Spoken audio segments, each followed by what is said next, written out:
ጤና ይስጥልን ክቡራትና ክቡራን ተመልካቾቻችን በእያላችሁበት እንደምን ሰነበታችሁ። የህይወት ገጾች ዝግጅታችን ነው። በስነ ልቦና ስነ አእምሮና ማህበራዊ ጉዳዮች ላይ የሚያተኩረው ዝግጅታችን በዚህ ሰዓት ወደ እናንተ መድረሱን ይቀጥላል።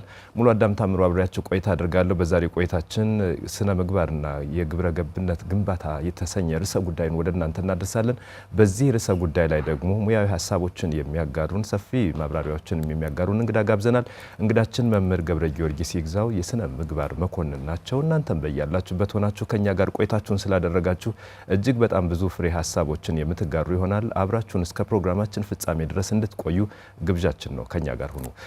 መምህር እንኳን ደህና መጡ። በህይወት ገጾች ዝግጅት ስነ ምግባርና ግብረ ገብነትን በርዕሰ ጉዳይነት አንስተን በምንነጋገርበት ሀሳብ ላይ ሀሳብ ሊያጋሩን ስለተገኙ ከልብ እናመሰግኖታለን። እኔም አመሰግናለሁ። ተመልካቾቻችን ግልጽ እንዲሆንላቸው በተለይም ግብረ ገብን በተመለከተ በተለየ ሁኔታ ለወጣቶች ሰፊ ሀሳቦችን እንደ ስልጠናን በማጋራት ይታወቃሉና ዛሬ ደግሞ በቴሌቪዥን ዝግጅታችን ይህ ሀሳብ የብዙዎቻችን ይህ ሀሳብ ለብዙ ብቻ ሳይሆን ለዓለም ሁሉ የሚያስፈልግ ስለሆነ ስነ ምግባር ባለበት ነው የሰው ልጅ በሰላም ኑሮ በፍቅር ኑሮ በአንድነት ኑሮ በህብረት ኑሮ ብዙ ነገሮችን የሚያተርፈው። ስለዚህ በዚህ ቆይታችን እጅግ በጣም ብዙ ቁም ነገሮችን ነው የሚያገኙ። በድጋሚ በህይወት ገጾች ካሁን በፊትም በመረጥነው ርዕሰ ጉዳይ ላይ ሀሳብ አጋርተውናል። ዛሬም በድጋሚ ተገኝተዋል። እንኳን ደህና መጡ። ከልብም እናመሰግኖታለን።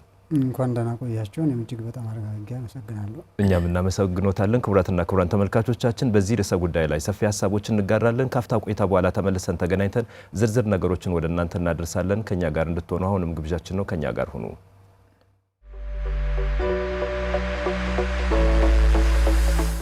የህይወት ገጾች በስነ ልቦናና አእምሮ ጤና ባለሙያዎች የተዘጋጀ ወደ እናንተ የሚደርስ ሳምንታዊ ቴሌቪዥን ፕሮግራም በስነ ልቦና አእምሮ ጤናና ማህበራዊ ጉዳዮች ላይ ባተኮሩ ዝግጅቶቹ ከእናንተ ጋር ይቆያል። ከፍተኛ ልምድ ያካበቱ ምሁራን ሙያዊ ትንታኔ የሚሰጡበትና ልምዳቸውን የሚያካፍሉበት የህይወት ገጾች ምርትና አገልግሎቱን በማስተዋወቅ በአጋርነት ከኛ ጋር ይስሩ። በፕሮግራማችን ታተርፋላችሁ። ከኛ ጋር ስለሆናችሁ እናመሰግናለን። የህይወት ገጾች ቅዳሜ ከረፋዱ 4 ሰዓት እስከ 5 ሰዓት በቀጥታ ስርጭት፣ በድጋሚ ሐሙስ ከቀኑ 11 ሰዓት እስከ 12 ሰዓት ወደ እናንተ ይደርሳል። የሻምበል ብሮድካስቲንግ እና ሚዲያ ፕሮዳክሽን ከአማራ ሚዲያ ኮርፖሬሽን ጋር በመተባበር የህይወት ገጾች ተመልሰናል። ክቡራትና ክቡራን ተመልካቾቻችን በእያላችሁበት የህይወት ገጾች ዝግጅታችን ወደ እናንተ እየደረሰ ይገኛል። ስነ ምግባርና የግብረ ገብነት ግንባታ ርዕሰ ጉዳያችን ነው። ሙሉ አዳም ታምሩ አብሬያችሁ ቆይታ አደርጋለሁ። እንግዳ ጋብዘናል። እንግዳችን መምህር ገብረ ጊዮርጊስ ይግዛው አብረውን እስከ ፕሮግራማችን ሰፊ ሀሳቦችን የሚያጋሩን ይሆናል። እናንተም ወዳችሁ ፈቅዳችሁ ጊዜ ሰጣችሁ እየተከታተላችሁን ስለሆነ ከልብ እናመሰግናለን። ከኛ ጋር እንድትሆኑ የአክብሮት ግብዣችን ነው።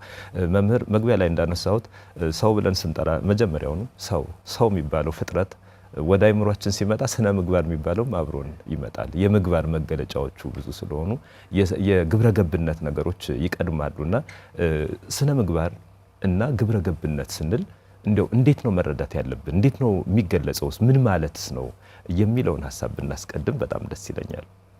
መልካም፣ በድጋሚ አመሰግናለሁ። እንግዲህ ስነ ምግባርና ግብረ ገብነት ምናልባት በእንግሊዘኛው ኤቲክስ ኤንድ ሞራል የምንለው ከሰው ልጅ ጋር አብረው የተፈጠሩ ናቸው ብለን ብንናገር ማጋነንም አይሆንምና ምናልባት ተመልካቾችም ጉዳዩን በበልጥ እንዲረዱት ብዙዎቻችን መለመድም ስላለበት ከቃሉ ትርጉም ስንነሳ ነው ፍሬ ሀሳቡን አግኝተን ከዛ በኋላ ተግባራዊ ምላሽ መስጠት የምንችለውና ስነ ምግባር ስንል ሁለቱ ሞራልና ስነ ምግባር በኋላ በጋራ የምናያቸው ነገር እንዳለ ሆኖ የግዕዝ ቃላት ናቸው። ቃላቱ ከግዕዝ የመጡ ናቸው። ስነ ምግባር ሀረጉ ነው፣ ጥምር ነው የሚሆነው። ስን የሚል እና ምግባር የሚል ግዕዝ ነው። መነሻ ግሳቸውም ስን የሚለው ሰኔ የሚል ነው። በንጉሱ ሰ ነው ብዙ ጊዜ የሚጻፈው፣ ትርጉም ያለውም እሱ ስለሆነ። ምግባር የሚለው ደግሞ ገብረ ከሚለው ግስ የሚወጣ ነው የሚሆነው። ስለዚህ ለየብቻቸው ያላቸው ትርጉም ስን ማለት ደም ግባት፣ ውበት፣ መልካምነት፣ ማማር እያለ ይቀጥላል። በዚህ ብቻ የሚገደብ አይደለም የሆነው። ምግባር ደግሞ ገብረ፣ አደረገ፣ ፈጠረ፣ ሰራ እያልን እንቀጥላለን ማለት ነው። ስለዚህ አሁን ወደ ተነሳንበት ርዕሰ ጉዳይ ቀረብ የሚለው ስነ ምግባር ስንል መልካም ስራ ማለት ነው። ውብ ስራ፣ ተቀባይነት ያለው ስራ በማህበረሰብ ሊሆን ይችላል፣ ለራሳችን ሕሊና ሊሆን ይችላል። ከዛ አንጻር የሚታዩ ነው። ግብረ ገብነት ስንል እሱም ጥምር ቃል ነው። ምናልባት ይህ ግብረ ገብ የምንለው ውስጣዊ ነገር ነው። ስነ ምግባር ደግሞ ከግሩፕ ጋር የሚሄድ ነገር ነው የሚሆነውና መነሻ ትርጉማቸውን ስናይ እሱ ሆኖ እያለ ይሄ ስነ ምግባር የምንለው ስን የምንለው ቅጽል ብዙ ጊዜ ለብዙ ነገሮችም ያገለግላል። ብዙ ቃላት ላይ እንጠቀመዋለን። አሁን ያልኩት ትርጉም እንዳለ ሆኖ ለምሳሌ አሁን ስነ ጽሁፍ፣ ስነ ህንፃ እንዲህ እያልን የምንናገራቸው ደግሞ ይሄኛው ትርጉሙ ምርምር፣ ጥናት ወደሚል ይወስደናል። ስን የሚለው ማለት ነው። አሁን ካነሳ ነው ግን ርዕሳችን አንጻር ስነ ምግባር ማለት መልካም ስራ ነው። ሞራልና ስነ ምግባር እንደው የሚገናኙበት አለ። መጨረሻ መዳረሻቸው አንድ ነው። ሞራል ምንድነው? ይሄ ግብረ ገብነት የምንለው ውስጣዊ ነገር ነው። ስነ ምግባር ስንል ግን ያው ውጫዊ አድርገን ከማህበረሰቡ ጋር ሊሆን ይችላል። በእያንዳንዱ ስነ ምግባር ስንል ደግሞ የሙያ ስነ ምግባር አለ። ብዙ የምናነሳቸው የስነ ምግባር አይነቶች አሉ። እንደው ጠቅለል አድርጎ ይህንን የሚመስል ትርጉም ይኖረዋል ሁለቱም ቃላት ስናያቸው። ምናልባት ሁለተኛው ግብረ ገብነት በአፄ ኃይለ ሥላሴ ጀምሮ በፊት ያው በትምህርት ቤት ደረጃ ይሰጥ ነበር፣ ግብረ ገብ የሚባል ትምህርት ማለት ነው። አሁን እሱ እንግዲህ ይህ ስነ ምግባርና ስነ ዜጋ ወደሚል ነገር መጥቷል። ምናልባትም ቅርብ ጊዜ ፍኖተ ካርታ ሲዘጋጅ የዚህ ካሪክለም እንደ ሀገርም ብዙ ምሁራን አስተያየት የሰጡበት ነው የሚሆነው። መልሶ መምጣት አለበት እሱ አሁን እየታየ ካለው የስነ ምግባር ውድቀት፣ የሞራል ድቀት አንጻር ወደዛ መገባት መቻል አለበት የሚል ሀሳብ ነው ያለውና ዞሮ ዞሮ ባጭሩ እንደው ርዕሱን ስናይ ስነ ምግባር ከሰው ልጅ ጋር አብሮ የተፈጠረ ነው። ምን ከሚለው ጋር ስነ ምግባር ስንል አድርግ አታድርግ ያለበት ምን ማድረግ እንዳለብንና ምን ማድረግ እንደሌለብን የትኛው ያማረ የትኛው የከፋ እንደሆነ የምንለይበት ጥልቅ የሆነ ነገር ያለው ነው በውስጡ። ከመጀመሪያው ከተፈጠረው ከአዳም ወይም ከአደም ስናይ እንኳን አብሮ የተፈጠረለት አድርግ አታድርግ ነው። ይህም ብላ ይህን አትብላ የሚል ነው። የማይበላውን ሳይበላ 7 ዓመት ሙሉ ከአምላኩ ጋር ዘላለማዊ ኑሯል። ደግሞ አትንካ የተባለውን በዚህ በእንግሊዘኛው ኦሚሽን ኤንድ ኮሚሽን ነው። አድርግ የተባሉትን አለማድረግ፣ አድርግ የተባሉትን አለማድረግ፣ አታድርግ የተባሉትን ማድረግ ሁለቱም ጥፋቶች ናቸው። ስለዚህ ስነ ምግባር እነዚህን ይህን የምንለይበት ነው። በተግባር የሚገለጥ ነው፣ በስራ የሚገለጥ ነው የምንለው ለምንድን ነው? ስን ውበት፣ መልካም ብለን ተርጉመናል። ምግባር ማለት ስራ ነው። ስለዚህ ስነ ምግባር አነሳን ማለት በስራ የሚገለጥ ጉዳይ ነው። የቃል ዘመድ በገበያ ማይገድ ይባላል በኢትዮጵያ ንግግር። ስለዚህ በስራ የሚገለጥ እንደሆነም ስነ ምግባርን ከትርጉሙ ጋር ይህን አብረን ልናያይዝና ከመነሻው ከሰው ጋር አብሮ የተፈጠረ ነው የሚለውን እንደው ተመልካቾች ከመነሻው ከምንጩ እንዲቀዱ ይህንን አይተን መነሳት ስላለብን ነው። በዛ መንገድ የሚተረጎም ነው የሚሆነው።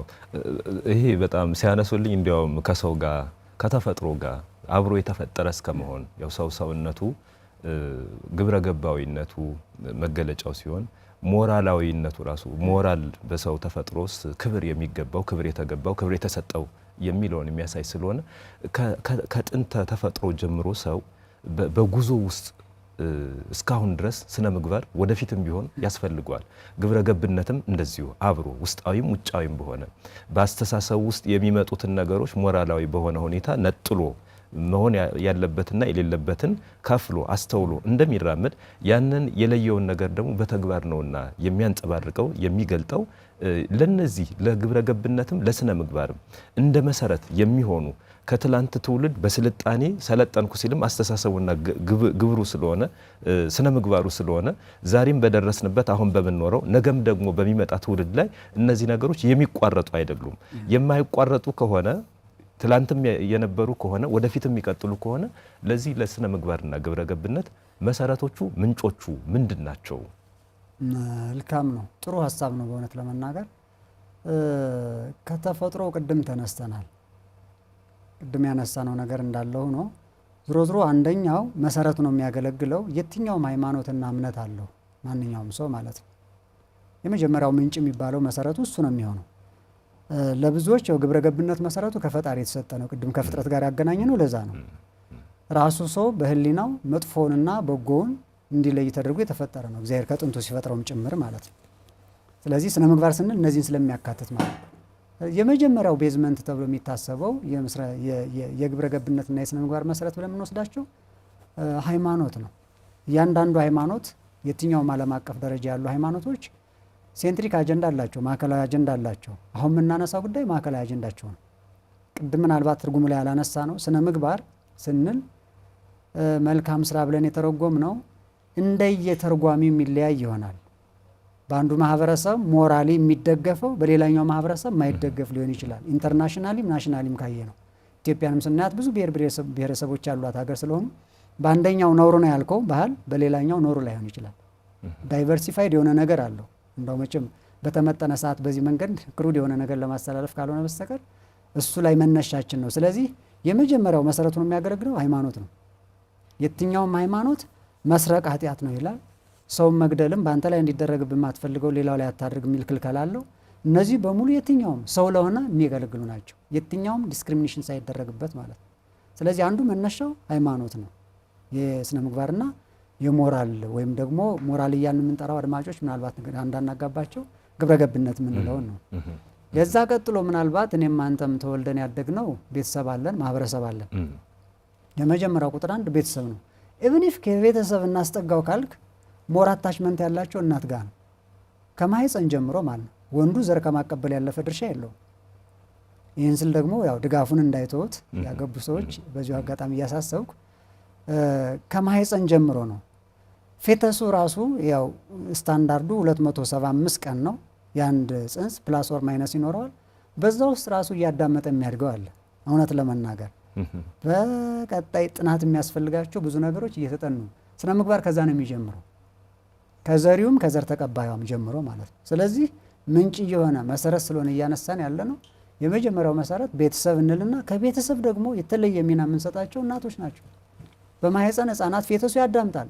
እኛ ጋር ኮሚኒኬት አለማድረጉኝ አሁን እናንተ በምንግባባበት ቋንቋ አለመናገሩ ነው። እንኳን በጽንስ እያለ ተወልዶም ላይ የማይናገር ነው። ስለዚህ እናቶች ጋር ነው የሚጀምረው መሰረቱ። እናቶች ጋር ጡት ሲያጠቡት ጡት ማጥባት ብቻ አይደለም። ምናልባት ፍሉዌንትሊ ላይናገሩ ይችላሉ። አሁን የሚናገሩት ትርጉም የሌለው ንግር ይመስላል።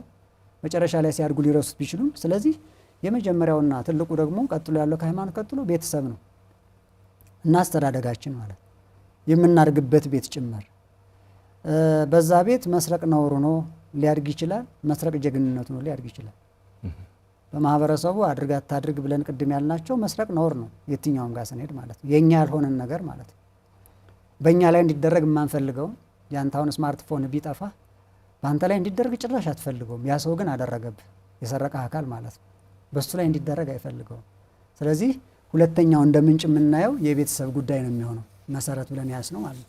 ከዛ ቀጥሎ ባህልና ማህበረሰብ ነው። የምናደርግበት ጎረቤት አለ። ማህበረሰብ ስንል እንግዲህ ከቤት ይጀምራል። አባት አለ፣ እናት አለ፣ እህት አለች፣ ወንድም አለች፣ የቤት ሰራተኛው፣ ያም ራሱ ማህበረሰብ ነው። የሰዎች ስብስብ ማለት የሰዎች ህብረት ማለት ነው አማርኛ ስናደርገው። እነሱም ራሱ አንድ ሰው የሚኖርበትን ማህበረሰብ ባህል ነው ይዞ የሚያድገው። ብዙዎቻችን አንተ ምንም ያደግንበት ማህበረሰብ ውጤቶች ነው። ያንን ነው ሪፍሌክት የምናደርገው። ስለዚህ ሁለተኛው ባህልና ማህበረሰብ ነው። ምናልባት ምንጮቹን ስናነሳ አሁን ላይ የገጠመንን ችግር በኋላ ለማከም እነዚህ አካላት ድርሻ ስላላቸው ነው። እንደው ይህ ፍሬምወርክም በደንብ መያዝ ስላለበት። ሌላኛው ለራሱ ለግለሰቡ ምንሰው ህሊና ነው። በጣም ትልቁ ዳኛ ህሊና ያንተ ስለሆነ ላንተ አያደላም። ፍርድ አሰጣጥ ላይ ሰዎች ለወገናቸው ሊያደሉ ይችላሉ። ለወገናቸው ስንል ኤኒ ወገን ማለት ነው። ስለዚህ ህሊና ትልቁ መሰረት ነው። ህሊና ምስክርነቱን ይሰጣል። አንተ እንዲህ ያለው መሆኑን እንዴት ታደርጋለህ እያለ ሰው ከሰው ቢጣላ ወይም ሰው ቢያስቸግረው ሰውየውን ሲለዩ ይገላገላል። ህሊና ግን ስንቀመጥም ይቀመጣል፣ ስንነሳም ይነሳል፣ ስንተኛም ይተኛል፣ ስንነሳም ይነሳል፣ ስንቀመጥ ይቀመጣል፣ ስንቆም ይቆማል። ስለዚህ መጥፎ ስናደርግ የህሊና ክስ አለ። ስለዚህ ህሊና ራሱ ለግብረ ገብነትና ለስነ ምግባር ትልቅ መሰረት ነው። ሰላም ያሳጣናል። ያ ምንድን ነው? መልእክት አለው። ስለዚህ ትልቅ መሰረት ነው የሚሆነው። ስለዚህ ይሄ የሞራል ብዙዎቹ አሁን ያነሳናቸው ምናልባት ከሞራል ጋር የሚሄዱ ናቸው፣ ወይም ደግሞ ከግብረ ገብነት ጋር የሚሄዱ ናቸው። ምናልባት የስነ ምግባር መሰረቶች ብለን የምናያቸው ሁለቱን ነጣጥለን ስለምናያቸው ነው። ቅድም ውስጣዊና ውጫዊ ስላለ ነው። ከዛ አንጻር ምክንያታዊነትና ፍልስፍና መሰረቶች አሉት። ማን ስነ ምግባር የምንለው ማለት ነው። መሰረቶቹ ብለን ስናይ ዋና ዋና መሰረቶች አሉት እንደ ግንድ የምንጠቀማቸው። ከነዚህ መካከል በስሩ ራሱ የግዴታ መሰረት ያደረጋለ። ግዴታ ማለት አድርግ አታድርግ ህግ አለበት። ሐቀኝነት መናገር ግዴታ ነው ተብሎ ከታገደ ከተደነገገ ሀቀኝነት መናገር ህግ ነው ማለት ነው፣ ግዴታ አለበት ማለት ነው። ስለዚህ ለስነ ምግባር መሰረት ነው። አንተና እኔ ናሽናሊ ህግ አለን፣ ፕሮክሌም ይደረጋል፣ ሬጉሌት ተደርጎ ዛ ዳይሬክት ይደረጋል። ሌጋል ፍሬምወርኩ ነው። ፓርላሜንት አዋጅ ያውጃል፣ ካቢኔው ደግሞ ደንብን ያወጣል። ስልጣን የተሰጠው ሚኒስትር መስሪያ ቤት ሊሆን ይችላል፣ ደግሞ ኮሚሽን ሊሆን ይችላል፣ መመሪያ ያወጣል። እነዚህ መመሪያዎች የአሰራር ስርዓቶች ናቸው። እነዚህን መጠበቅ ስነ ምግባር ማለት እሱ ነው። እዛ ላይ ስቴት የተደረጉ ነገሮች አሉ። ይህን ያደረገ ይህን ይደረጋል የሚል ማለት ነው። ቅድም ያልናቸው ኦሚሽን ኤንድ ኮሚሽኖች አሉበት። ስለዚህ ከስነ ምግባር አንጻር ይህ ምክንያታዊና ፍልስፍና መሰረቶች አሉ ስንል የመጀመሪያው ግዴታን መሰረት ያደረገ ነው ስንል ከዚህ አንጻር ነው። አንድ ድርጊት ያው ስነ ምግባር እንግዲህ በድርጊት የሚገለጽ ነው ስላለን ግዴታን ወይም ህግን መሰረት ያደረገ አለማክበር ግድም ከጣለበት ከዛ አንጻር ግዴታ ብለን የምንወስደው እሱን ነው። ግዴታ አለበት ነው። ሁለተኛው ከዚህ ከምክንያታዊነትና ፍልስፍና መሰረቶች ውስጥ ውጤትን መሰረት ያደረገ ብለን የምናየው ነው። በውጤት የሚገለጥ ነው። የአንድ ድርጊት ትክክለኛነት የሚረጋገጠው አልቲሜትሊ በሚሰጠው ጥቅም በውጤቱ ነው ማለት ነው። ጥቅሙ ውጤቱ ያማረ እንዲሆን ደግሞ ስነ ምግባሩ በአማረ ስነ ምግባር የተሰራ ስራ መሆን መቻል አለበት ነው። ቅድም መግቢያችን ላይ ያልነው ስነ ምግባር በስራ የሚገለጥ ነው ብለናል። በቃ ክንውን አለው፣ ድርጊት አለው። ስለዚህ ከዚህ አንጻር ሁለተኛው በዚህኛው በዋና ባነሳናት ርዕስ የምክንያታዊነት ፍልስፍና ላይ ውጤትን መሰረት ያደረገ ነው። አልቲሜትሊ ውጤቱ ነው የሚታየው ለብዙሃኑ የሚጠቅም መሆኑን፣ ያ የተገኘው ውጤትም ለብዙሃኑ የሚጠቅም መሆን መቻል አለበት። ለአንድ ግለሰብ አይደለም፣ ብዙሃኑን ነው። ሁሉን ላይጠቅም ይችላል፣ ብዙሃኑ የሚጠቅም አለበት። የመጨረሻው በዚህ ስር ያለው ግን ምንድን ነው? መልካም ባህሪ መሰረት ያደረገ ነው። ሌላኛው የስነ ምግባር መሰረቱ ነው የሚያገለግለው። ምናልባት ይህ ደግሞ ትኩረት የሚሰጠው ለድርጊቱ ሳይሆን ለምኑ ነው? ለባለቤቱ ነው። ለባለቤቱ ነው። መልካም ስራ ተሰርቶ ስናይ ማን የሰራው ብለ ባለቤቱን የመፈለግ ያህል ማለት ነው። እጁን ይባርከው። ያው በጎ ስራ ሲሆን እንደዚህ የምንላቸው ነገሮች አሉ። በሁለተኛ ደረጃ ምናልባት ማህበራዊና ህጋዊ መሰረቶችም አሉ። ሶሻል ኤንድ ሌጋል ፋውንዴሽን ያላቸው አሉ። ከነዚህ ውስጥ ደግሞ ማህበራዊ ውል አለ፣ ማህበረሰቡን የሚስማማበት። ምናልባት አንዱ ባንዱ ውስጥ አለበት። ቅድም ሞራል ያልነው በአንዱ ማህበረሰብ አሁን ነውር የሆነው በሞራል የማይደገፈው በሌላኛው ሊሆን ይችላል ያልነው። ስለዚህ ማህበራዊ ውል አለው፣ ትገለላለህም ጭምር። በማህበራዊ ህይወት በማህበረሰቡ ተቀባይነት የሌለው ነገር የስነ ምግባር መሰረቱን ያገለግላል። አንተ አሁን ፍቺ ነውር ነው በማህበረሰባችን። የተፋታን ሰው ብዙ ሰው ለሽምግልና የሚጠራው አይኖርም፣ በትዳር ውስጥ የተጋጩ ሰዎች ማለት ነው። ስለዚህ ለምንድን ነው? ማህበራዊ መገለል አለው ማለት ነው። የማህበር ውል አለው። ውል አፍርሳል። ውል ማለት ስምምነት ማለት ነው። ውል ሲታሰብ ምን አለ? ውል ሰጭ አለ፣ ውል ተቀባይ አለ። ምናልባት የውሉ ምልክት አለና ውሉ አለ። እነዚህ ሁሉ ያሉበት ነው የሚሆነው። ስለዚህ ከዚህ አንጻር ማህበራዊ ውልም አለበት። ይህ ማህበራዊና ህጋዊ መሰረቶች ስንል፣ በሁለተኛ ደረጃ ደግሞ ህግጋት አሉ። ቅድም ብለነዋል። ምናልባት ኛው ዝቅተኛ መመዘኛ ነው ለስነ ምግባር። ቅድም በተፈጥሮ የተሰጠን ይበልጣል ነው። የሰው ልጅ ህገ ልቡና አለው። ህገ ልቡና ማለት በህሊና ውስጥ ያለ ነው። ህገ ልቡና ነበር የመጀመሪያው ሰው የተፈጠረው ሰው የሚተዳደረው ከአዳም ጀምሮ እስከ ሙሴ ባለው መጻሕፍትን የትኛውም ሃይማኖት ላይ ስናይ የሚያገናኘን የብሉይ ኪዳን ታሪክ ስላለ በልቦና የተጻፈ ህግ ነው የነበረው። ምናልባት መጨረሻ በኋላ ነው ኃጢአት በሚባል ዳስተር አጠፋውና የልቡናውን ከዛ ፕሪንት ዳውት የሆነ ህግ አሁን የምንለው ዝክረ ህግ፣ ይሄ ደንብ፣ ይሄ ቁጥር እያልን የምንጠራው ነገር መጣና ህግጋት ከስነ ምግባር አንጻር ካየ ነው ትልቁ ህጋችን እኛ ምንድን ነው? ህሊናችን ነው፣ ተፈጥሯችን ነው። ተፈጥሯችን ስንፈጥር ራሱ በጎ እንድናረግ እንጂ መጥፎ እንድናረግ አልተፈጠርንም። እንዲህ ሁሉ ውይይታችን ሁሉ የሚያስፈልገው ከዚህ ስለወጣን ነው። ምናልባት ወደዚህ እንድንመለስ የሚያደርግ ሌላኛው ባህልና ወግ ነው። ቅድም ብለነዋል፣ በአንድም በሌላም መንገድ ከዛ አንጻር የሚታይ ነው። ሌላው ግን ከስነ ምግባር አንጻር ሙያዊና ዓለም አቀፋዊ መሰረቶችም አሉት። በዓለም አቀፍ ደረጃ የሙያ ደንቦች አሉ፣ ኮድ ኦፍ ኮንዳክት የምንላቸው። ኢትዮጵያም እንደ ሀገር የተቀበላቻቸው ኮንቲኔንታል የሆነ እንደገና ኢንተርናሽናል የሆኑ ስምምነቶች አሏት። ከዚህ አንጻር ከስነ ምግባር አንጻር ዓለም አቀፋዊ የሰብአዊ መብቶች የምንላቸው አሉ። አሁን እነዚህም መሰረቶቹን ያገለግላሉ ካነሳነው ርዕሰ ጉዳይ አንጻር ማለት ነው። ሌላኛውና እንደው መጨረሻ ብናረገው ተናግረን ስለማንጨርሳቸው ሃይማኖታዊ መሰረቶቹ መዝጊያ ማድረግ ስለፈለኩ ነው። ቅድም ስንነሳም ብለናል። ለስነ ምግባርና ለግብረ ገብነት መሰረቶች ምንድናቸው ስንል መደምደሚያው ይሄ ነው። ለምን ካልከኝ ሃይማኖታዊ መሰረት ያልናቸውን ከምን አንጻር ስለምናየው ነው? ከተፈጠርንበት ጋር አታችመን ስላላቸው። ሰው በተፈጠረበት ፈጣሪ ባስቀመጠው ካልኩሌት አድርጎ እግዚአብሔር ፈጥሮታል። ሰውን ፈጣሪ ፈጥሮታል። በዛ ልክ እንዴት እንደሚኖር ምን ማድረግ እንዳለበት እንደሌለበት በግልጽ የሚመሰክር ህሊና አለው። ራሱ ህሊና ይነግረዋል። አንተ ይለዋል። አቤት አለማለትና ወደዛ አለመመለሱ ብቻ ነው። ለህሊና ክስ ምላሽ አለመስጠት ካልሆነ በስተቀር ከዚህ አንፃር መሰረቶቹ ምናልባት የሁለቱን የለየናቸው ቅድም ከመነሻችን ኢንተርናልና ያኛው ግሩፕ ኤክስተርናል ብለን ስለምናስብ ነው እንዲህ አይነት ልዩነት ሰጥተን እንጂ አልቲሜትሊ የመጨረሻ መዳረሻ ግባቸውና ሴንትሪክ ማዕከላዊ አጀንዳቸው የጋራ የሚያደርጋቸው ግን ያው ስነ ምግባር ትልቁንም ሊነዙ እንችላለን። እንደው ተመልሰን ወደዛኛው ወደ ሞራሉ አሁን እንግዲህ እንደ መንግስት የትምህርት ሚኒስቴርም እንግዲህ ካሪኩለሙን ዲዛይን አድርጎ ግብረ ገብ ትምህርት በትምህርት ተቋሞቻችን ከተጀመረ ምናልባት የተሰበረው ስብራት የምንጠቅንበት ነገር ይመጣል ብዬ አስባለሁ። በጥቅሉ ግን እኒህ አራቶቹ አሁን ያነሳናቸው የስነ ምግባር መሰረቶች ናቸው። መጀመሪያን ቀደም ብለን ያነሳቸው የሞራል ወይም ደግሞ የግብረ ገብ መሰረቱ ነው የሚያገለግሉ ናቸው። ትልቁ ግን አሁንም ደግሜ ማስመር የምፈልገው ለአድማጮችም ለተመልካቾችም ሰው የሃይማኖቱ ዶክትሪን በሚለው ከተፈጠረበት አንጻር ቢኖር ኢሹ ላይሆን ይችላል። ምናልባት መልካም የተሰራውን እየተመገብን እየተነጋገርን ልንቀጥል እንችላለን። ባጭሩ እንደው መሰረቶቹ እነዚህ ነው የሚሆኑት የስነ ምግባርና የግብረ ገብ መሰረቶቹ ለምናነሳቸው ማለት ነው። በስነ ምግባር አስተሳሰብ እጅግ ሰፊ አድማስ ነው ያስጓዙንና ሰፊ ሀሳብ ነው ያነሱልን። ክቡራትና ክቡራን ተመልካቾቻችን በያላችሁበት እየተከታተላችሁት ቆይታ እያደረግን የሚገኘው የህይወት ገጾች ዝግጅታችን ነው። ስነ ምግባርና የግብረ ገብነት ግንባታ ርዕሰ ጉዳይ ሆኖ ወደ እናንተ እየደረሰ ይገኛል። በያላችሁበት ሆናችሁ ጊዜ ስለሰጣችሁንም ከልብ እናመሰግናለን። ካፍታ ቆይታ በኋላ ተመልሰን ሀሳቦች እንጋራለን። ከኛ ጋር ሆኖ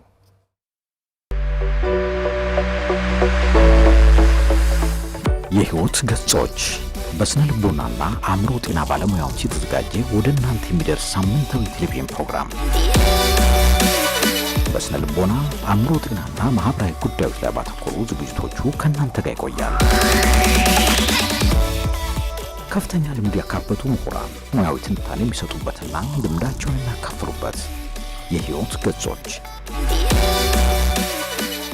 ምርትና አገልግሎቱን በማስተዋወቅ በአጋርነት ከኛ ጋር ይስሩ። በፕሮግራማችን ታተርፋላችሁ። ከኛ ጋር ስለሆናችሁ እናመሰግናለን። የህይወት ገጾች ቅዳሜ ከረፋዱ 4 ሰዓት እስከ 5 ሰዓት በቀጥታ ስርጭት፣ በድጋሚ ሐሙስ ከቀኑ 11 ሰዓት እስከ 12 ሰዓት ወደ እናንተ ይደርሳል። የሻምቦ ብሮድካስቲንግ እና ሚዲያ ፕሮዳክሽን ከአማራ ሚዲያ ኮርፖሬሽን ጋር በመተባበር የህይወት ገጾች ልሰናል። ክቡራትና ክቡራን ተመልካቾቻችን የህይወት ገጾች ዝግጅታችን ወደ እናንተ እየደረሰ ይገኛል። በያላችሁበት ሆናችሁ ወዳችሁ ፈቅዳችሁ ጊዜ ሰጣችሁ እየተከታተላችሁን ስለሆነም ከልብ እናመሰግናለን። ስነ ምግባርና የግብረ ገብነት ግንባታ ርዕሰ ጉዳያችን ነው። ሙሉ አዳም ታምሩ አብሬያችሁ ቆይታ እያደረጉ ይገኛለሁ። በዚህ ጉዳይ ላይ ደግሞ ሰፊ ሀሳብን እያጋሩን የሚገኙት መምህር ገብረ ጊዮርጊስ ይግዛው ናቸው። ከኛ ጋር ስለሆናችሁ እናመሰግናለን። በስልክ መስመራችን የደወላችሁም ደግሞ ሀሳቦችን የምታጋሩበት ቆይታችንም ስለሆነ ከዚህ ደቂቃ ጀምሮ መጋራት እንችላለን። ከኛ ጋር ሆኖ አሁንም መምህር ገብረ ጊዮርጊስ ያነሱልን እንደነበረ የስነ ምግባር እና ግብረ ገብነት መሰረቶች እጅግ በጣም ብዙ ናቸው። ከሃይማኖት ጀምሮ ማህበረሰቡ፣ ፍልስፍናዎቹ፣ አመክንዮዎቹ፣ ባህሉ፣ ወጉ፣ በአጠቃላይ ጉዟችን ሁሉ ከስነ ምግባር የሚወጣ አይደለም። ጉዟችን ሁሉ ከስነ ምግባር ጋር የሚገናኝ ነው። ሰው ይሄ በተፈጥሮ ውስጥ ስጋና ነፍሱ ተዋህዶ ሰው አድርጎ እንደሚያቆመው ሁሉ በሰው መካከልም ለመኖር ራሱን ለማኖርም ግብረ ገብነቱም ስነ ምግባሩም ያስፈልጓል። አብሮ ውስጣዊም ውጫዊ የሚሆነው ከውስጥ በህሊናው የሚመዝናቸው ነገሮች አሉ፣ ከውጭም ደግሞ በጠባዩ የሚገልጣቸው በስነ ምግባሩ የሚያንጸባርቃቸው ነገሮች አሉ። እነዚህ ግን ስነ ምግባርና ግብረ ገብነትን ሁልጊዜ በአንደበታችን እያወራን ምንተው እንዲህ ማለት እኮ ነው ብለን ምንተው ሳይሆን መገለጫዎች ይኖሩታል። ሲተገበር ሲኖር የሚንጸባረቅባቸው ነገሮች አሉና የግብረ ገብነት የስነ ምግባር መገለጫዎቹ ምን ምን ናቸው? ግሩም ነው። ያው ከትርጉሙ ብዙውን ጊዜ ቃላትን ከትርጉማቸው የምንነሳው ለዚህ ነው። ቅድም እንዳልነው ማለት ነው ራሱ ስነ ምግባር ራሱ ይናገራል። መልካም ስራ ነው የሚለው፣ ስሩኝ ነው እንጂ ኑሩኝ ነው የሚለው ራሱ ይናገራልና ከኖር ነው ደግሞ አንድ ሙሉ ስነ ምግባር እና ግብረ ገብነት አለው የምንለው ሰው መገለጫዎቹ ምንድናቸው ስንል ማህበረሰቡ በደንብ የሚያውቀው ነው። እንደው ለአብነት ለማንሳት ያህል ቅድም በሄድንበት አካሄድ ኮንሲስተንት ለማድረግ ወጥ አድርገን ጉዳዩን ለማየት ከግብረ ገብነት ብንነሳ ግብረ ገብነት ላይ ስንነሳ የመጀመሪያው ሁላችንም በማህበረሰቡ ዘንድ ሁላችንም ስናድግ የምናውቀው ሀቀኝነት ነው። እገሌ ሀቀኛ ነው ይባላል። ስም ይሆንለታል፣ ራሱ ሀቀኛው ይባላል ማለት ነው። ስም ሆኖ በስሙ ይጠራል። ቅጽል ሊሆንለት ይችላል እንደ አድጀክቲቭ ማለት ነው። ስለዚህ ሀቀኝነት ነው ኦነስቲ የምንለው። ምናልባት አሁን ማነሳቸው ነገሮች እንደ መንግስትም 12ቱ የሲቪል ሰርቪስ መርሆች የሚባሉት ፕሪንሲፕል ናቸው። በመንግስት ተቋማት ስንሄድ ሁላችንም በየግድግዳው በወርቃማ ቀለም በጥቁር መደብ በስፋት የምናያቸው ታፔላ ላይ ሆነው በቃ ይመሰክራሉ። እነሱ ራሱ አፋውተው የማይናገሩ ሆነው ነው እንጂ ግዘፍ አውጥተው ቢናገሩ አይ ውሸታችሁ አቤት እግዚኦ መቼ ኑራችሁን ነው የሚሉ ይመስለኛል። ሰላማዊ ሰልፍ ቢወጡ እነዚህ 12ቱ ራሱ የሚወጡበት ጊዜ ነው ብዬ ወስዳለሁ። እውነት ለመናገር ንግግሩ ሁሉንም ላይወክል የሚችል ቢሆንም፣ ስለዚህ ሀቀኝነት ምናልባት ሀቀኝነት ማለት እንደው ዲፋይን ስናደርገው በማንኛውም ሁኔታ ውስጥ በማንኛውም ሁኔታ እኮ ነው። ብዙውን ጊዜ ለሰራነው ስህተት ምክንያት እንፈልጋለን። በማንኛውም ሁኔታ የትኛውም በማግኘት በማጣት በመሾም በመሻር ሁኔታ የሚባሉትን በተማረ ባልተማረ በቃ ምን አለፋ ሰው በሆነ ማለት ነው። ሀቀኝነት ማለት እነዚህን ሁሉ የሚያካትት ሰው ለሆነ ነው። ምንም አይነት ዲስክሪሚኔሽን የለውም። ፓራሜትር አናወጣለትም ሰው የሆነ ሁሉ። ስለዚህ እውነትን መናገር ነው በማንኛውም ሁኔታው ነው። አስገድደው ነው የዋሸው አይሰራም ነው ያወራን ያለን እንደ ስነ ምግባር መኮንንም ጭምር ስለሆነ የምንሰጠውም ስልጠና እሱ ስለሆነ ማለት እና በንግግርም ሆነ በድርጊት አለማታለል ሀቀኝነት ማለት ይሄ ነው። ተመልካቾች በደንብ እንዲወስዱ ስለሚፈልግና ኢን ፕራክቲስ ማድረግ አልቲሜትሊ ምንድን ነው የሚገኘው ጥቅም አሁን ይህን በማድረግ የህሊና ሳቲስፋክሽን፣ ቅድም ስንጥሳቸው ወቀሳ ስንሰራቸው ደግሞ በጣም ልንገልጸው የማንችል ውስጣዊ በጣም ሰላማዊ የሆነ ስሜት አለ። ሰው ተኝቶ መቃዠት የወግ ነው። ቁሞ ያቃዣሉ እኒህ ነገሮች መቼ ከጣስ ናቸው ማለት። ስለዚህ ሀቀኝነት አንዱ ሞራል ሀቀኝነት ነው። ወይ ገሌ እኮ ኧረ ይባላል በማህበረሰባችን እንኳ በታምር አይነካውም አያረገውም ይባላል። ስለዚህ ሀቀኝነት በንግግርም በተግባርም የሚገለጥ በየትኛውም ሁኔታ ሐሰትን ላለመናገር ለራስ ቃል መግባት ማለት። ስለዚህ አንድ ሰው ግብረ ገብ ነው ማለት ሀቀኛ ሆኖ ሲገኝ ይህንን ሲያደርገውም ጭምር አንዱ መገለጫ ይሄ ነው የሚሆነው። ከዛ ባሻገር ሌሎች መገለጫዎችን ስናይ ርህራሄ ነው። ፈጣሪ በባህሪው ርህሩህ ነው። ስለዚህ ሰው ርህሩህ ሲሆን ፈጣሪውን ይመስለዋል። ለሌሎች ሰዎች ችግር ማዘን እና በተቻለ መጠን በሌሎች ላይ የሆነው ነገር በራስ የተደረገ እስኪመስል ድረስ መሰማት። እኔን አፈር በበላው እኔ በሞትኩ ምን የሀገሬ ማህበረሰብ ርህራሄ ስላለው እኮ ነው። በእርግጥ አንዳንዱ አፈር ልብላ እያለ አፈር የሚያበላም አለ። አፉ ይለዋል ግን ድርጊቱ የለም ማለት ነው። እዚህ ላይ እሱ ላይ በደንብ ጥንቃቄ መወሰድ ያለበት ነገር ስለሆነ ማለት ነው። ስለዚህ ይቺ ርህራሄ የምትባለው ነገር ለሌሎች ሰዎች ላንተ እንዲደረግ ማትፈልገው ለሌሎችም እንዳይደረግባቸው ማድረግ ሆኖባቸው ሲገኝም ምን ማድረግ ነው? በርህራሄ ማገዝ መደገፍ ማለት ነው። ታማኝነት እንደው ሰዓታችን በአግባቡ ለመጠቀም ታማኝነት አንዱ መገለጫ ነው። ይሞራል ታማኝ ነህ ለምን?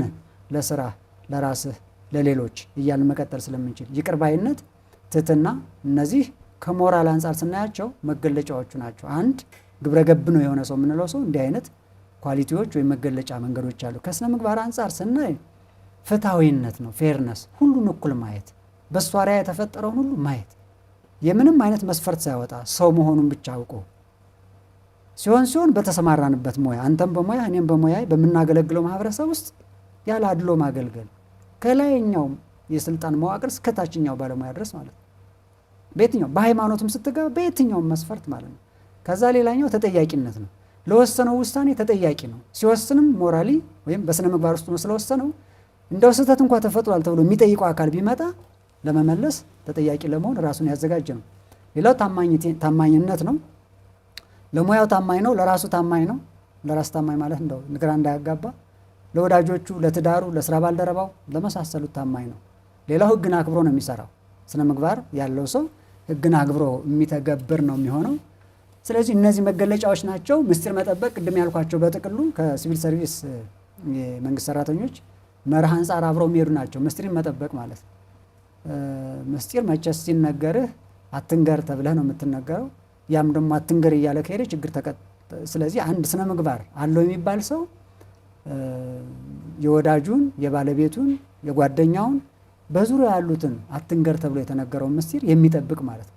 ከላይ ያነሳናቸው በግብረ ገብነትም ያነሳናቸው ይሁን ከስነ ምግባር ያነሳናቸው በሙሉ ሲደመሩ እንዲህ አይነት ማንነት ያላቸው ሰዎች ስነ ምግባራዊና ግብረ ገብ ሰዎች ናቸው መገለጫ ስለሆኑ። ስለዚህ እነዚህ ናቸው ባጭሩ። እነዚህ ብቻ ናቸው ማለት ግን አይደለም። ሲያወሩት አይገባም፣ ሲኖሩት ነው የሚገባው።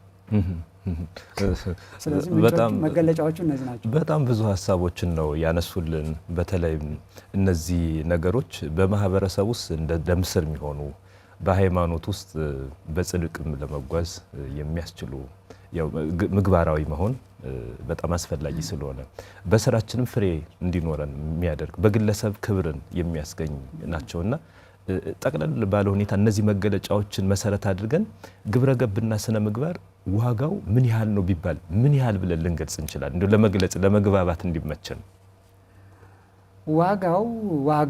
ዋጋ ይኖራቸዋል መተመን የምንችል አይመስለኝም። ቅድም ያልኩት ነገር ነው። ዋጋቸው በህሊና ውስጥ ያለ ነው። ህሊናዊ ሳቲስፋክሽን አለው። ምናልባት ዋጋ ስንል በብዙ መንገድ የምንገልጠው ሆኖ ማለት ነው። ቅድም ያነሳናቸው ጉዳዮች ስንሰራቸው ሰርተን የምናገኘው ሳቲስፋክሽን ነው ዋጋው። ባጭሩ ዋጋቸው ምናልባት ሀሳቡ ሚስ ተደርጎ ካልሆነ በስተቀር የስነ ምግባርና ግብረ ገብነት ዋጋው ምንድን ነው፣ ዋጋቸው ምን ያህል ነው ከተባለ ለሚሰሩት ሰዎች ህሊና ሳቲስፋክሽን፣ ለሌሎች ደግሞ ሰላምን ይሰጣል ማለት። ግብረ ገብነህ ማለት ስነ ምግባራዊ ነህ ማለት አገር በለው ዓለም ጠቅላላ ምንድን ነው? ሰላም ነው። ሰላም ነው። የሰላም ዋጋዋ ይባላል እኮ። ሰላም የሚመጣው ስነ ምግባራዊ ግብረ ገባዊ ከሆኑ ሰዎች ነው ሰላም የሚገኘው። አንዱ ሰላም የዛ ትሩፋት ስለሆነ የዛ ትርፍ ስለሆነ፣ ስለዚህ ዋጋዋ ምን ያህል ነው ስንል የዚችን የግብረ ገብና የስነ ምግባር ዋጋው ማህበረሰብን የሚጠቅም ሀገርን እንደ ሀገር የሚያስቀጥል ዓለምን እንደ ዓለም በሰላም የሚያኖር ነው። ዋጋው ይሄ ነው የሚሆነው። ምናልባት ይህን ያህል እንዲህ ብለን ምን ተምንለት የሚሆን አይደለም። ዋጋው ስንል እሱ በዛ መንገድ የሚታይ ነው የሚሆነው ነው። እኔም ለዚህ ነው መምህር ገብረ ጊዮርጊስ እንዲያው ለመግባባት ያልኩት ስነ ምግባር በራሱ ከልክ በላይ ከአይምሮ በላይ በመኖር የሚገለጥ ስለሆነ አውርተነው ብቻ አይደለም። የሆነን ምክንያት እንደዚህ ስለሆነ እያል ልንገልጠው እንችላለን፣ ልንናገርበት እንችላለን። የሆነን ፍልስፍና በዚህ ቅደም ተከተል እያል ልናወራው እንችል ይሆናል። ስነ ምግባርና ግብረ ገብነት ብለን ስንናገር ግን እየኖርን ከኛ ሰዎቹ እያዩ ቢማሩበት የሚመከር እኛን የሰራ ነውን። አንድ ቢሮ ስንሄድ የሕክምና ባለሙያ ስነ ምግባር አለው፣ የስነ ልቡና ባለሙያ ስነ ምግባር አለው፣ የጋዜጠኝነት ባለሙያ ስነ ምግባር አለው፣ ሌላም በስልጣን ያለ ሰው ስነ ምግባር አለው፣ ትምህርት ቤት መምህር ስነ ምግባር አለው።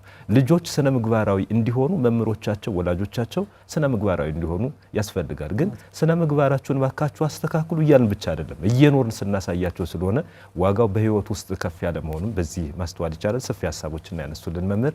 ክቡራትና ክቡራን ተመልካቾቻችን የህይወት ገጾች ዝግጅታችን ወደ እናንተ እየደረሰ ይገኛል። ካፍታ ቆይታ በኋላ ተመልሰን ሌሎች ሀሳቦችን እንጋራለን። ከኛ ጋር እንድትሆኑ አሁንም የአክብሮት ግብዣችን ነው።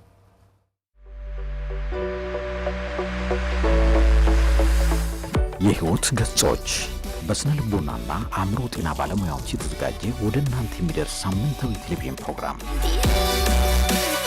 በስነ ልቦና አእምሮ ጤናና ማህበራዊ ጉዳዮች ላይ ባተኮሩ ዝግጅቶቹ ከእናንተ ጋር ይቆያል። ከፍተኛ ልምድ ያካበቱ ምሁራን ሙያዊ ትንታኔ የሚሰጡበትና ልምዳቸውን የሚያካፍሉበት የህይወት ገጾች ምርትና አገልግሎቱን በማስተዋወቅ በአጋርነት ከኛ ጋር ይስሩ። በፕሮግራማችን ታተርፋላችሁ። ከኛ ጋር ስለሆናችሁ እናመሰግናለን።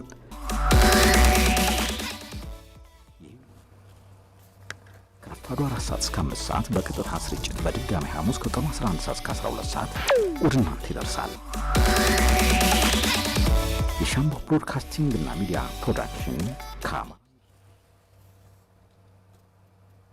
ተመልሰናል። ክቡራትና ክቡራን ተመልካቾቻችን የህይወት ገጾች ዝግጅታችን ወደ እናንተ እየደረሰ ይገኛል። ስነ ምግባርና ግብረ ገባዊነት ግንባታ ርዕሰ ጉዳያችን ነው። ከኛ ጋር እንድትሆኑ አሁንም ግብዣችን ነው።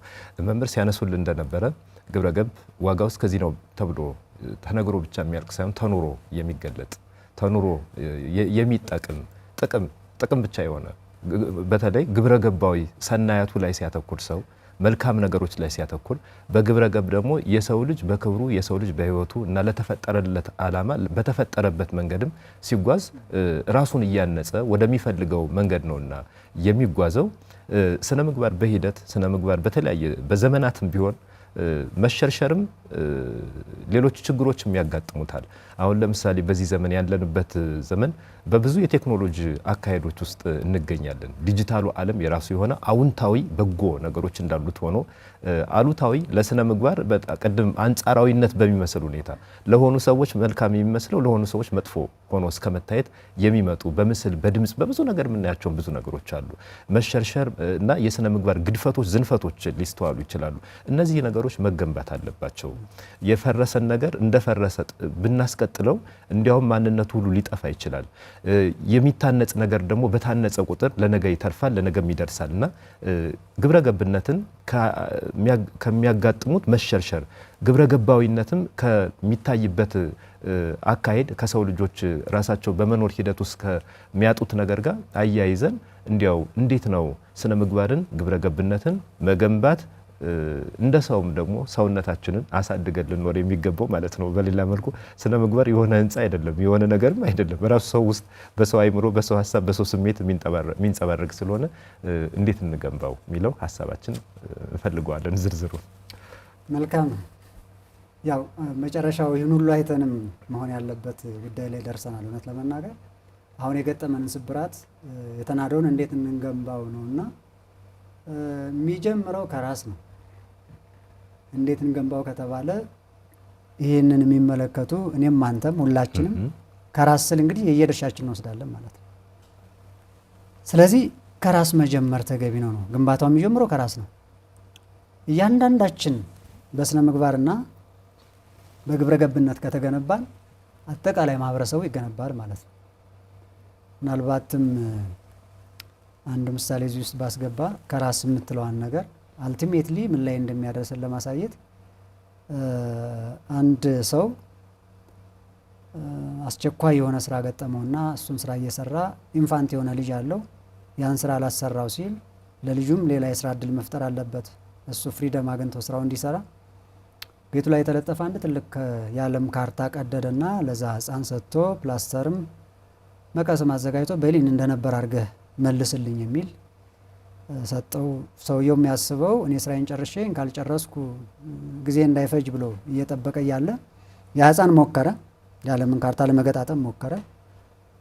ለካ ያ ካርታ ከጀርባው የትልቅ ሰው ምስል አለበት። ገልብጠን ስናየው መጨረሻ ህፃኑ ሞከረና ገልብጦ ሲያይ ሰው ምስል አለ። አፍንጫውን ካፍንጫው ጆሮውን ከጆሮ አገጣጠመና በፕላስተር አያይዞ ሙሉ የሰውየውን ስዕል ካየ በኋላ ሲገለብጠው የዓለም ካርታ ተሳክሏል። አሁን ላነሳ ነው ጉዳይ እንደው ምሳሌው ነው ቢረዳ ብዬ ነው። ከራስ መጀመሪያ ያልኩት ያ ሰው ምናልባትም ሊያስተምር ነበር ሄድ የነበረውና ሊያስተምርበት የነበረውን የማስተማሪያ ርዕስ ቀይሮ ልጁ ጋር ያገኘውን ነው እያንዳንዳችን ብንስተካከል ዓለም ትስተካከላለች የሚል ጽንሰ ሀሳብ ይዞ መስጠት ያለበትን ስልጠና ትምህርት ሰጥቶ ተመልሷል። ስለዚህ የዚህ የስነ ምግባር ስብራት ወይም መናድ ስላላረ ግንባታ እያልናል ነው መልሶ ግንባታ። እንደገና ደግሞ ያልደረሱትን ለህፃናቱ የኛ በሽታ እንዳይደርሳቸው ክትባት መስጠት ያስፈልጋል። ክትባት ቅድመ መከላከል ነው እንግዲህ በጤናው ስናይ ቅድመ መከላከል ስለሆነ ማለት ነው።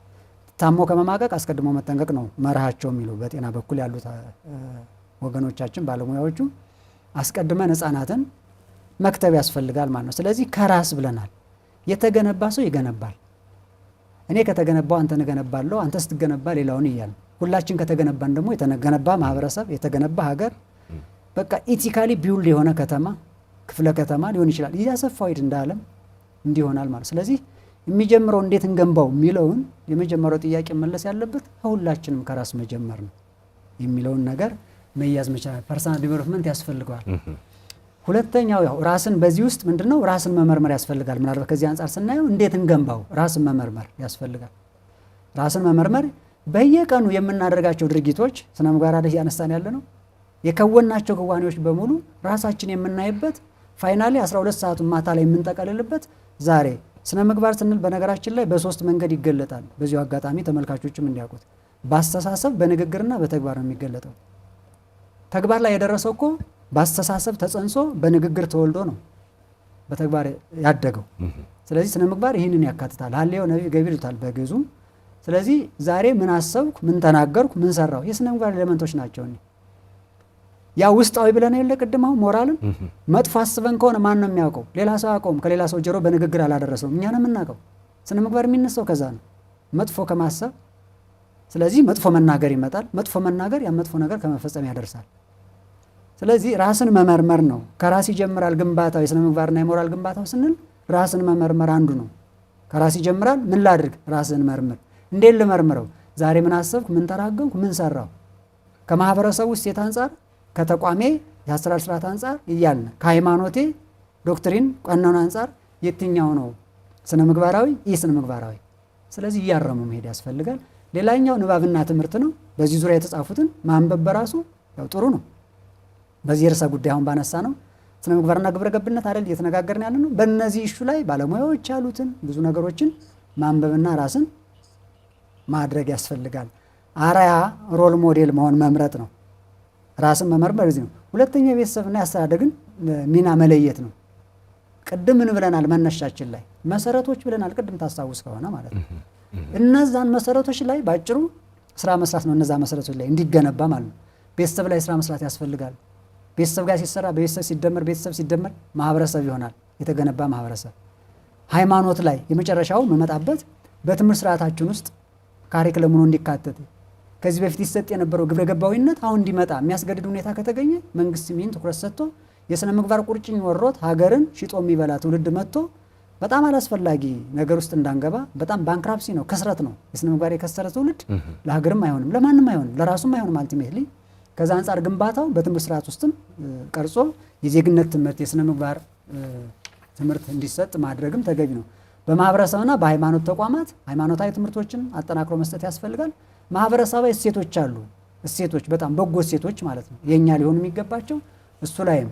ሌላኛው በስራ ቦታ ነው። እኔም አንተም የምንሰራበት እንጀራ ቆርሰን ማድርበት ስራ አለን። ሁሉም የግል ሊሆን ይችላል፣ የመንግስት ሊሆን ይችላል፣ ንግድ ሊሆን ይችላል፣ በተለያየ ዘርፍ ሁሉም እነዛ ዘርፎች በሙሉ ምን አላቸው? ሙያዊ ስነ ምግባር አላቸው። በዚህ በነዛ በኩል ምናልባት እንደ ሀገር እንግዲህ የፌዴራል ስነ ምግባርና ጸረ ሙስና ኮሚሽን አለ፣ ኃላፊነት ወስዶ የሚሰራ ማለት ነው። እኔም እዛ የሚቀዳ የራሴም ሳይ በየተቋማቱ የመንግስት የልማት ድርጅቶች ሳይቀር ባለበጀት መስሪያ ቤቶችና ህዝባዊ ድርጅቶች የሚባሉ የስነ ምግባር መኮንኖች አሏቸው። አሁን ያነሳነውን ርዕሰ ጉዳይ ነው የሚሰሩት። ሌላ ምንም ስራ የላቸውም። የስነ ምግባርና የሞራል ግንባታ ስራ ነው የሚሰሩት። አመራር በለው በየደረጃ ያለው ሰራተኛ። ስለዚህ በስራ ቦታ የግል ሊሆን ይችላል፣ ግልጽ መመሪያዎችን ማውጣት፣ እንደዚህ አይነት ስራዎች። የመጨረሻው ቅድም ስታነሳው ነበር አንተም የቴክኖሎጂና የሚዲያ አጠቃቀም ላይ ቅድም ብለነዋል። ዲፋይንስ እናረግ። አሁን ዓለም እንዳንድ መንደር ሆናለች። የትኛው ዓለም ጫፍ የተፈጸመው በቃ እጃችን ስማርትፎን ላይ ማየት ይቻላል። እንደ ሀገሬ፣ እንደ ሃይማኖቴ፣ እንደ ማህበረሰቡ እሴት ግን የትኛው ትክክል ነው አይደለም የሚለውን የታየ ፍሬ ሁሉ አይበላም። ድንችና አሞጭ ታውቃለህ መቼም ሁለቱ። አሞጭም መሬት ላይ ነው፣ ድንችም መሬት ላይ ነው የሚገኘው። አሞጭ ድንሽ መስሎ ብትግጠው ምላስ ተዘልዝሎ ነው የሚወጣው። የታየ ፍሬ ሁሉ አይበላም። መምረጥ ያስፈልጋል። ስለዚህ ከዚህ አንጻር እሱን በደንብ ማየት ያስፈልጋል።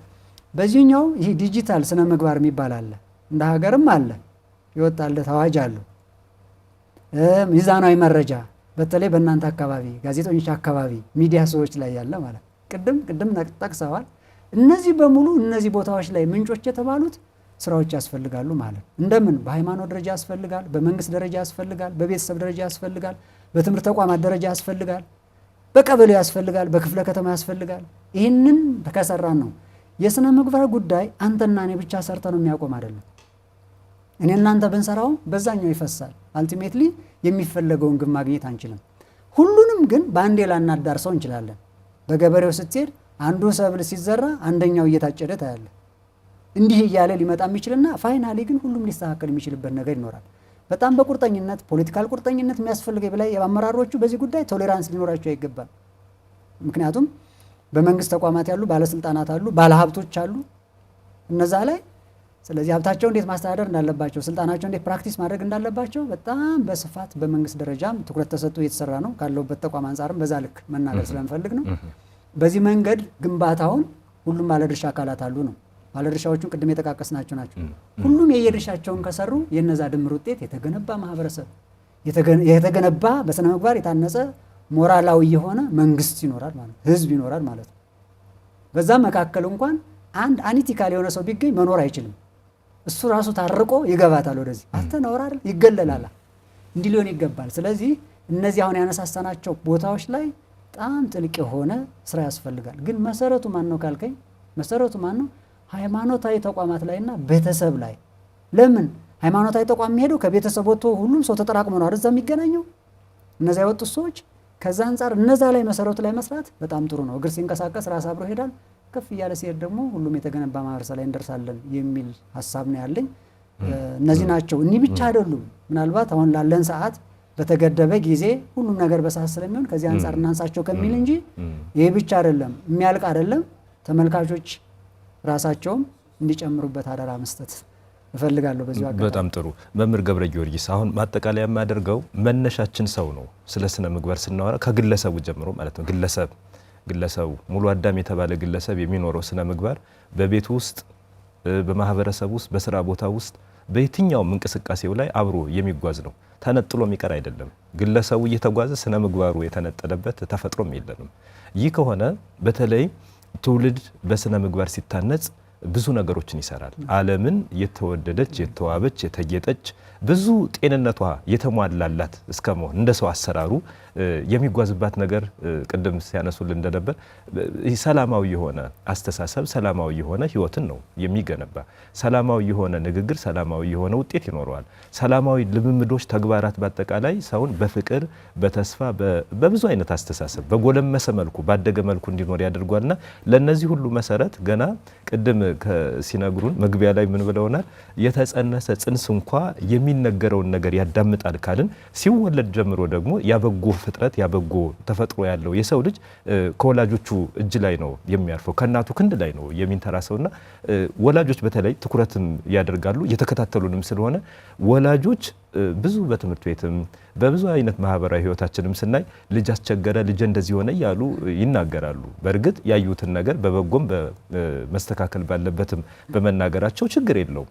ግን ወላጆች በአጠቃላይ መሰረቱ ቤተሰብ ስለሆነ እና ቤተሰብ የወጣውም ወደ እምነቱ ቦታ ሄዶ ስለሆነ ራሱን እያሳደገ የሚኖረው ወላጆች ለልጆቻቸው ስነ ምግባር ምን ማድረግ አለባቸው የሚለው ማጠቃላይ ሀሳባችን ነው። ከግንባታው የሚበልጠው ትልቁ መሰረት ህፃንነት ላይ ስለሆነ አዎ የግንባታውም ብሎኬት የመጨረሻው እሱ ቤዝመንቱ እሱ ስለሆነ ነው።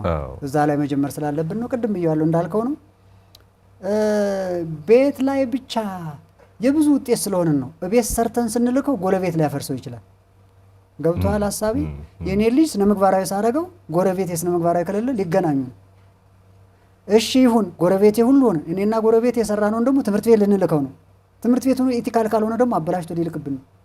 በጣም ቼኑ ሰንሰለቱ እሱ ነው። ግን ዝሮ ውለው ከቤታቸው አይቀሩምና ቤተሰብ ልዩ ክትትል ማድረግ ያስፈልጋል። አልቲሜትሊ ተወቃሾች እዛ መነሻውኛ ነው። የማን ልጅ ነው ሲባል የትምህርት ቤቱ ልጅ አይባልም። መቼም የገብረ ጊዮርጊስ ልጅ ነው ይባል፣ አሳዳጊና የባርከው ሊባል ይችላል። ስለዚህ ቤተሰብ አልቲሜትሊ እነዚህ ኢንተራክሽኖች ቢኖሩትም ቅሉ ግን ሁሉንም ግን መወጣት መቻል አለበት። አንገት የማያስደፋ ፊት የማያስመልስ የማን ልጅ ነው አንተ እየተባለ አንገት ቀና የሚያስደርግ ልጅ ከፈለጉ ተመልካቾችም መቼስ ሰው ነው የወለድ ነው ሰው አድርገን ማሳደግ ይገባል። ቅድም እንዳልከው ሲወለድ በተፈጥሮ ኢቲካል ሆኖ ነው የሚወለደው። እኩይ ነው የተወለደ ፍጥረት የለም። በዚሁ አጋጣሚ እግዚአብሔር እንዲህ ያለ ነገር ስለማየት በጣም ንጹህ ፍጥረት ሰጥቷል። ከዛ በኋላ ነው እንግዲህ ከተለያዩ ምንጮች እየቀዳ። ስለዚህ ስነ ምግባር ከልጅነት ጀምሮ የሚሰራ ነው። በህፃንነት ደግሞ ስትሰጣቸው ዋ እንዲህ እያልክ አሳድግ። በእርግጥ ያስተዳደግ ስታይላችንም እናትክን እንዲበላት አባትክን እንዲበለው እየተባለ ነው ያደገው። እንትፍ በል እንዲህ አግዛለሁ እየተባለ ነው። እንዲህ አይደረግም። ጉዳይ ተኮር ሆኖ ጉዳዩን ከማስተካከል ይልቅ ህፃናቱን ለማቆላመጥ የምንሄድበት አካሄድ ራሱ ትክክል አይደለም። ስነ ምግባራዊ ሆኖ እንዲያድጉ ያጠፉት ድርጊት ትክክል ነው አጥፍቻለሁ ሊሉ የሚችሉበትን ነገር መስራት ያስፈልጋል። በተለይ ቅድም ብያለሁ እናቶች ጋር ባጭሩ ደግሞ ምናልባት ከእናቶች ተገንጥለው ጡቱን ጥለው ደግሞ ወደ አባቶች የተጠጉም ስለሚኖሩ ቤተሰብ ትልቁን ኃላፊነት ይወስዳሉ። ከቤተሰብ የሚወጣው ነው እምነት ተቋም የሚሄደው፣ ከቤተሰብ የሚወጣው ነው ተቋም ላይ እየሰራም ያለው መንግስት ተቋማት ላይ የግል፣ ከቤተሰብ የሚወጣው ነው ትምህርት ቤት የሚሄደው። ስለዚህ ምንጩ ማን ነው ካልከኝ የኔና ያንተ ልጆች ምንጫቸው ሚስትህና ሚስቴ ናቸው፣ እኔ እናንተን ጨምሮ ማለት። ስለዚህ እዛ ላይ ትልቅ ድርሻ አለው። አሁን ይሄ ያለብንን ስብራት ለመጠገን ክትባት አልኩት እኮ ክትባቱ ቤተሰብ ጋር መሰጠት መቻል አለበት። እኔም በአቅሜ የሚያደርገው እሱን ስለሆነ የስነ ምግባር መኮንን ነኝ። አስማጫች በተቻለ መጠን ከእኔ ላይ የሌለን ነገር ሌላ ላይ ለመናገር ሞራሉ ስለማይኖር ውስጣዊ አይደል አንተ ሳታረገው እንዴ አንተ እያለ ህሊናዬ ስለሚከሰኝ ተቋሜም በዛ ልክ ካየው በኋላ ሌሎች ተቋቋም ልምድ ማካፈል፣ ቤተሰቤ እንደዛ ካረኩ በኋላ ሌላውንም ማካፈል የሚቻለው ለዛ ነው። ከግለሰብ ያልናት ነገር መሰረት ናት። ግለሰብ ምንለው ከዚህ ውስጥ አብሮ የሚካተት ስለሆነ ስትፈልግ እንደ ኮት አውልቀህ የምታስቀምጠው ስትፈልግ የምትለብሰው አይደለም። ስነ ምግባር ኤቭሪዌር የትም ቦታ ሄድ አብሮ የሚሄድ ነው። ከዚህ ስትሆን ስነ ምግባራዊ የሆነ ቦታ ስትሆን አሁንስ ፈታ እንበል የምትለው አይደለም። መገለጫ ኤቭሪዌር በየትኛውም ሁኔታ ብለናል ቅድም። በየትኛውም ሁኔታ የትኛውም ቦታ ሄድ በየትኛውም ሌቭል ስልጣን ሊሆን ይችላል፣ በቤተ ክህነቱም ሊሆን ይችላል፣ በየትኛውም በሃይማኖት ተቋም ከዚህ አንጻር በደንብ ማየት የሚያስፈልግ መሆኑን እንደው እንደ መዝጊያ ቤተሰብ ጋር ግን ቤዝመንት ነው ሁላችንም እንሰራ። በዚች ባስተላለፍና ደቂቃ ብቻ ተወርቶ የሚያልቅ በዚች ብቻ የሚገነባ አይደለም። ባለድርሻ አካላት መንግስት እንደ መንግስት፣ ሃይማኖት ተቋማት፣ ቤተሰብ፣ ትምህርት ቤቶች ሁላችንም ተማምረን የተገነባች በስነ ምግባር የታነጸች ሀገር ኢትዮጵያ እንድትኖርን በስፋት እንዲህ ነው የምትታወቀው። በተለይ ግብረ ገብ ትምህርት ሲሰጥ ትልቃቸው የሚያከብሩ ትልቅ አቋርጠው የማይሄዱ ትልልቆቹ ደግሞ ትንሾቹ የሚያከብሩ ከፈረስ ወርደው ከበቅሎ ወርደው ነገ ንጉሥ ይሁን ጳጳስ እያሉ እንዲህ ያለ ማህበረሰብ የነበረባት ኢትዮጵያ አሁን ላይ ዲጂታል አመል ውስጥ ገብተን የሌላውን ኮርጀን ትንሽ እኛን የማይመስል የተውሶ ሄደ ተመልሶ ነው የሚባለው አይገጥምምና ኮምፓቲብል ባልሆነ ነገር ትውልዱን ባይጠፋ ቤተሰብም ሁላችን ባለድርሻ አካላት ብንሰራ የሚል መልእክት አለኝ። አመሰግናለሁ። እኛም በህይወት ገጾች ዝግጅት ስነ ምግባርና ግብረ ገብነትን በተመለከተው ርዕሰ ጉዳይ ላይ ሰፊ እጅግ ቁም ነገር ጣፋጭም የተብራራም የተተነተነም ነገር እንዲያውም ይሄ ግብረ ገባዊ ፍልስፍናን ያዘለ ሀሳብ ስላጋሩን ከልብ እናመሰግናለን መምህር ገብረ ጊዮርጊስ። እኛም እናመሰግናለን። ክቡራትና ክቡራን ተመልካቾቻችን በያላችሁበት የህይወት ገጾች ዝግጅታችን ነው ወደ እናንተ እየደረሰ። በዛሬ ቆይታችን ስነ ምግባርና የግብረ ገብነት ግንባታን ርዕሰ ጉዳይ አድርገናል። መምህር ገብረ ጊዮርጊስ ይግዛው የስነ ምግባር መኮንን ሰፊ ሀሳቦችን አጋርተውናል። ሙሉ አዳም ታምሩ አብሬያችሁ ቆይታ አድርጌያለሁ። የካሜራ ባለሙያዎች፣ የስርጭት ባልደረቦቻችን፣ ዳይሬክተራችን ይህን ዝግጅት ወደ እናንተ አድርሰዋል። እናንተም በያላችሁበት ሆናችሁ ጊዜ ሰጥታችሁ ወዳችሁና ፈቅዳችሁ ተከታትላችሁናል። ከልብ እናመሰግናችኋለን። መልካም ጊዜ ተመኝተናል። ጤና ይስጥልን።